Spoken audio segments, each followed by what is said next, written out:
While students are on summer break, there is a group of dedicated individuals working tirelessly behind the scenes to ensure that schools are clean and ready for the upcoming school year. These unsung heroes are the custodians who play a crucial role in maintaining the cleanliness of our schools.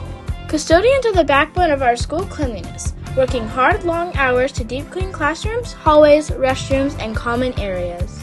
They scrub, mop, sweep, and sanitize every nook and cranny to create a healthy environment for students and staff. Their hard work often goes unnoticed, but without them, schools will not be able to operate smoothly.